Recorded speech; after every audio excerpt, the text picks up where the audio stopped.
Mga igsuon, maayong buntag kaninyong tanan ug malipayong fiesta sa kasaulugan nga atong sa ulog karon ang kapistahan ni San Matias. Nakabalo kita nga pagkahuman sa pagkabanhaw ni Jesus, nahimong bakante ang lugar ni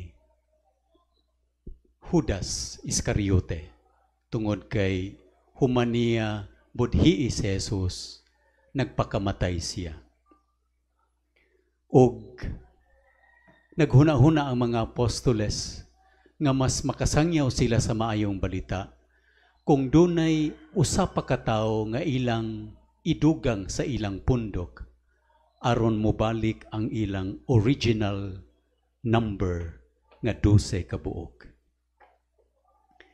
Og ang atong unang pagbasa, mga igsuon, nagpakita kanato giunsa nila pagpili kining maong tawo nga ilang idugang isip usa sa 12 ka mga miyembro sa mga apostoles.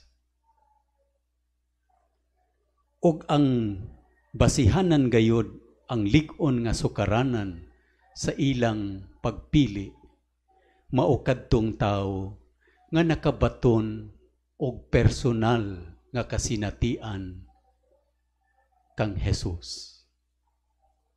The basis for the choice is the person's personal knowledge and experience of Jesus. Importante kaayo ang personal nga kasinatian uban kang Jesus. Dili lang nga siya mahibaluan ni Jesus, maila ni Jesus, kundili iyang mailhan gayud si Jesus. Mailhan niya si Jesus diha sa iyang paghigugma ug pag-alagad. Tungod kay makakat-on lamang ang usa ka tinun-an sa paghigugma sa iyang agalon kung siya makasinati giunsa siya sa paghigugma.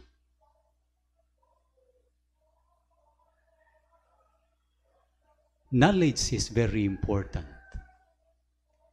because we cannot love what we do not know. Si Matias nakakat-on paghigugma kang Jesus tungod sa iyang lawom nga pag-ila o pagsinati kang Jesus. Ang kasinatian nga personal kaayo o personal nga pag-ila kang Jesus mahinungdanon para sa usa ka tinun-an ug usa ka apostol. Tungod kay kining iyang personal nga pagsinati o pag-ila kang Jesus, mao kini ang mag-umol sa iyang pagkatao. This is the one that will mold his very person, so that the person will be gradually configured to Christ. Mahulma siya, sumala sa mga bili, sa pagbati, o sa paghukom ni Jesus.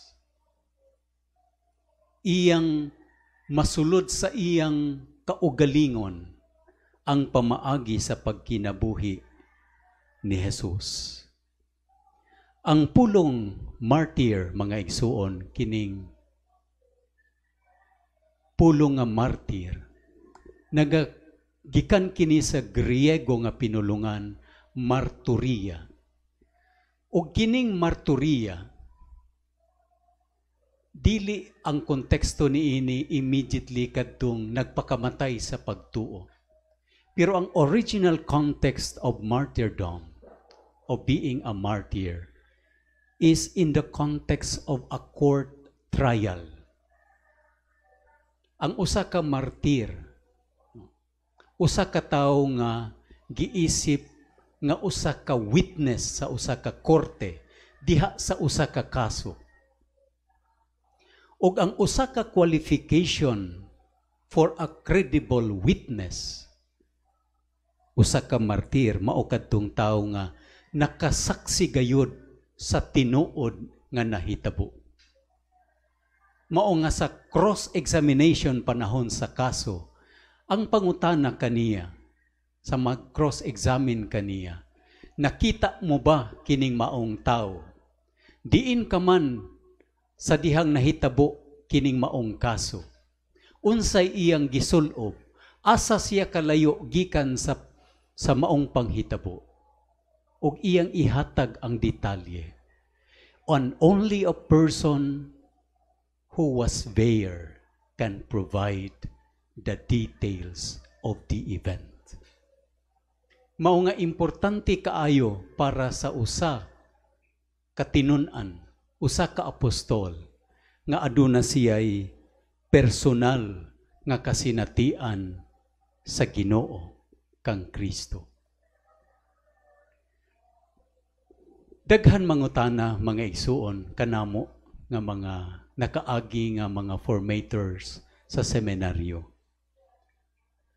Why does it take more than 10 years before a person is ordained to the priesthood?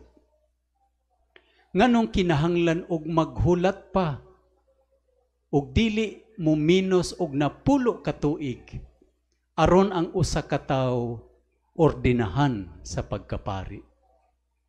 Og kini ang maong tubag mga igsuon.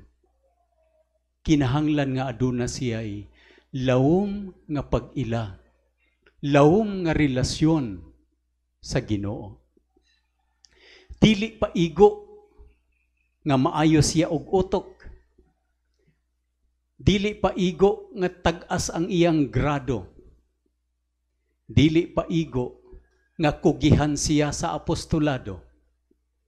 Dili pa igo nga maayo ang iyang relasyon uban sa mga tao.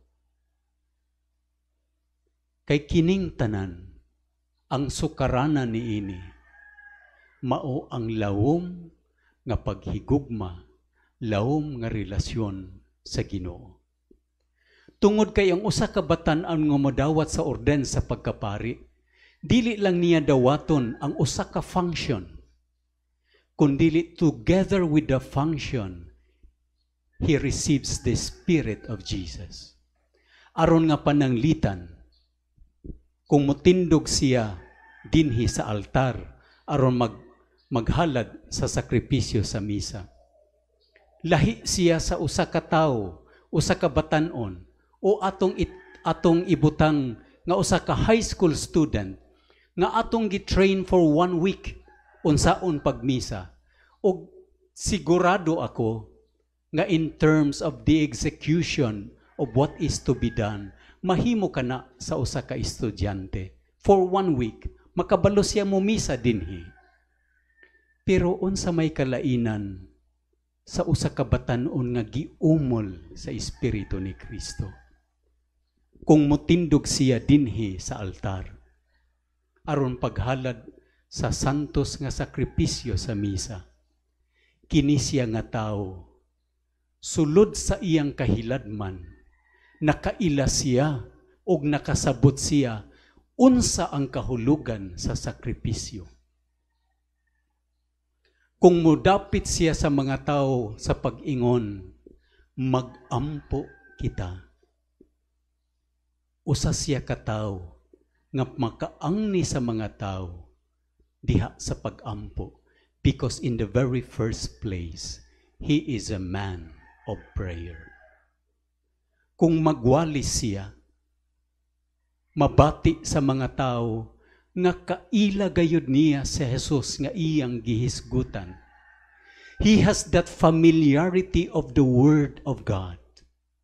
Ang iyang gisulti, dili lang ordinaryo nga balita, kundili maayong balita nga gikan sa iyang personal nga kasinatian kang Jesus. Kung wala ka na mga igsuon, walay kahulugan ang iyang ministeryo.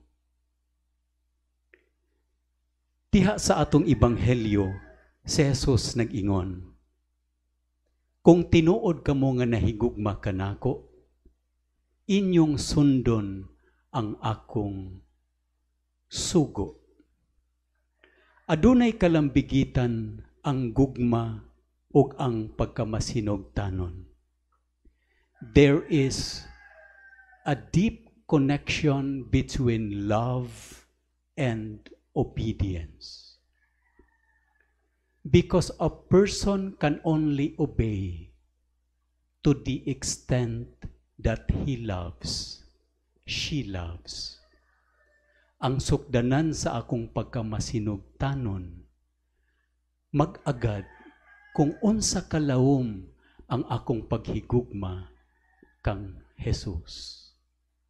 Kung wala kining maong gugma, mga igsuon, adunay problema sa reshuffling sa mga pari. A person or a priest feels indispensable. Mura og dili siya angay nga ibalhin.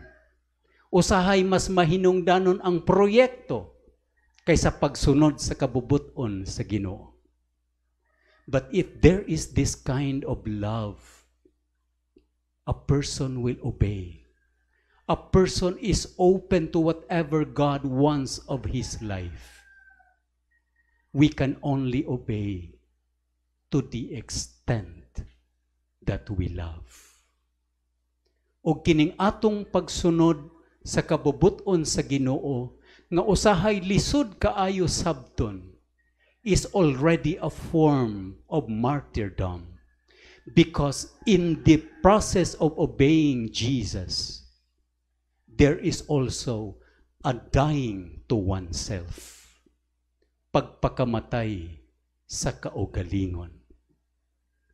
Si Saint John Paul II, panahon sa iyang pagkanonize kang San Lorenzo Ruiz, sa iyang homily, sa iyang wali, nagkanayon, not all of us are called to die for the faith, but all of us are called to live for the faith.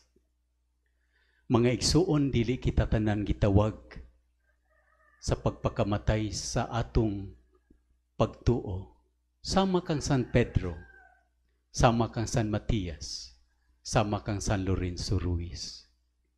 Apan kitang tanan gitawag sa pagpuyo sa atong Kristohanong pagtuo.